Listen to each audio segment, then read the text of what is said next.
Eisenhower was anxiously combing out the rear echelons, looking for men. He didn't need more fancy hardware. In this weather, a lot of it didn't even work. The high command understood. There was only one way to take ground.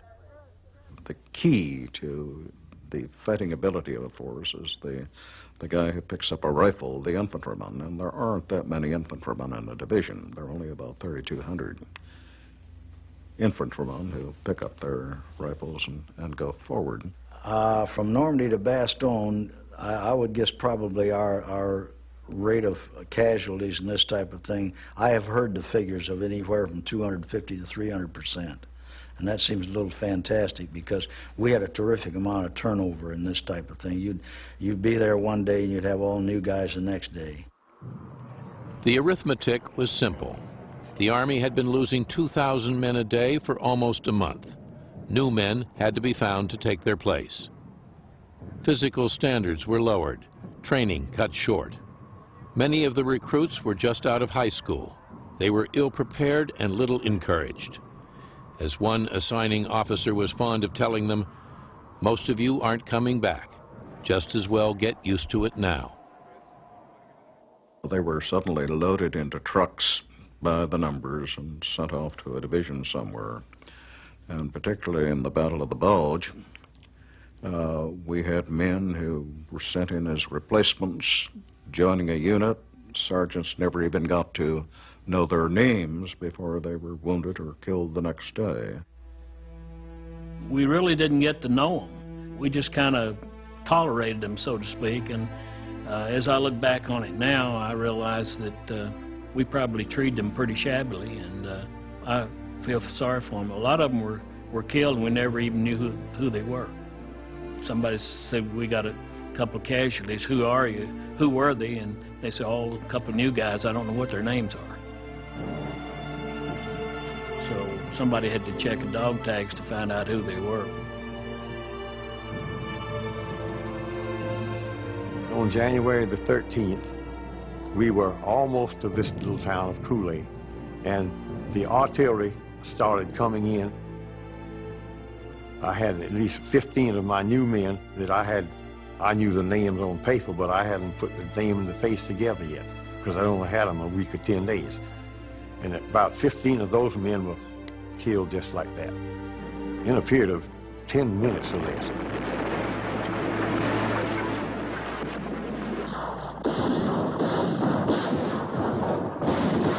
The Americans were taking back the Ardennes one small town at a time.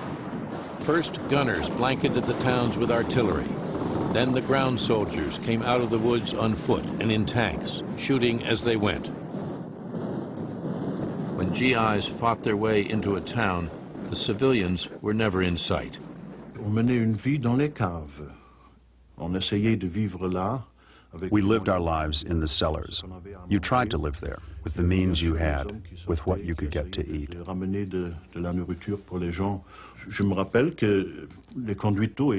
I remember that the water mains had been destroyed. There was no water, so I remember my father went out. It was winter. Everything was frozen, and he brought back the snow, and people melted it to drink it. And this water was black, black from gunpowder, from all the shells exploding in the area. While civilians prayed in their basements, their towns were falling around their ears. The Belgian town of Houffalize was particularly unlucky. Eisenhower had picked it as the place where the divided armies would join. U.S. forces pulverized Houffalize, trying to get the Germans out. On January 13th, Patton began his final assault. His men were chasing a sinking fox, he insisted, and battling for the kill. The German Bulge, driven into the Allied lines, American lines, had a start line. And we were pushing them back toward that start line literally with two hands, one from the south and one from the north. And on the 16th at Houffalize, those two hands joined. So you had rejoined, you now had a solid American front, but it still had to go 10 or a dozen miles to win back to the German start line. The day after Houffalize was taken, Patton congratulated his corps commanders on their victory at the Battle of the Bulge. But whatever the papers said, this fight was not over. It would take 2 weeks to go the last 10 miles. The men at the front were getting almost no replacements. Platoons of 40 had been ground down to 8 or 10.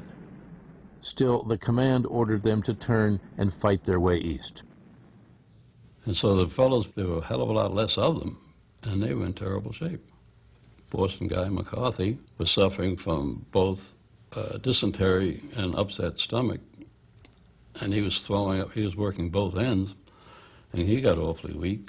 And in one attack they went into, he was a sergeant.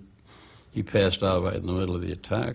His guys took him over to a haystack, pulled it apart, put him in it, packed him down to keep him from freezing, finished off the attack, and came back and got him later on. It was very tough. They wouldn't send him back. He tried to go back. Nothing sent you back, except big holes, or dead. The first quality of a soldier, Napoleon said, is constancy in enduring fatigue and hardship. Courage is only second. In the final stages of the Battle of the Bulge, the men on both sides were spent. Their army's resources dwindled. All that was left was survival of the most primitive kind. The German troops were in tatters, but they kept fighting. If they tried to surrender, they'd likely be shot. German dead were left to freeze where they fell, past the point of pity. American soldiers sat on them like logs to eat their rations. On the 22nd of January, Patton called Bradley and urged that all armies attack, whether they were fatigued or had losses or not. Blood was so short that American field hospitals had to bleed healthy enlisted men. Penicillin was recycled from urine. The instructions to the doctors never changed. Throughout that fall and winter, they salvaged anyone they could and shipped them back to the front. Men who were wounded and were redeemable were in a very bad position. There's a kind of a merciless rule about sending them back in if they're able to go. And as far as they could tell, it would be repeatedly if they weren't killed or so badly wounded that they were destroyed.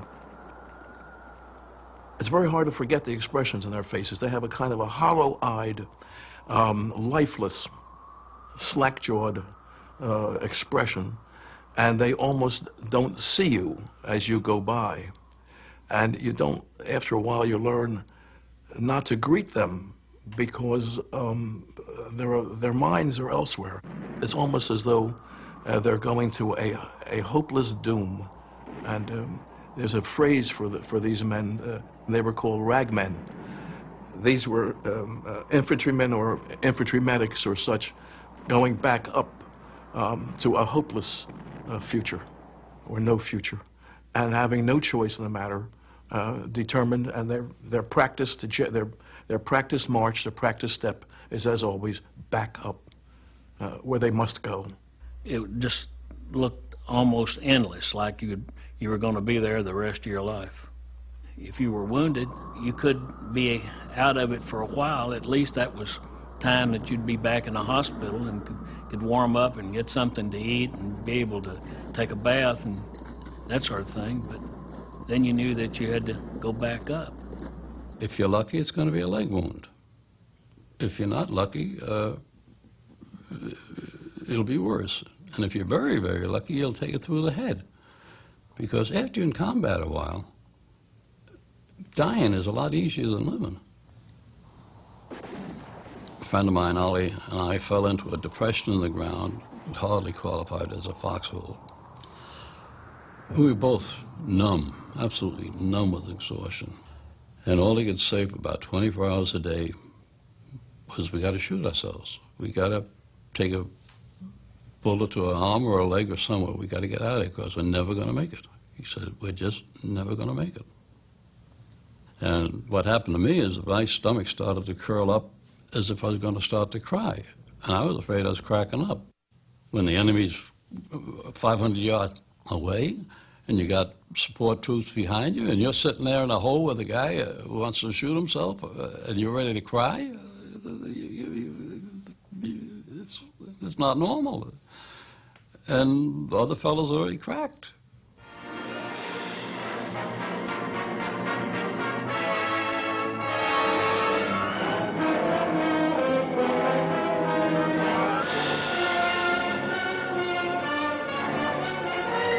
For every 4 men wounded,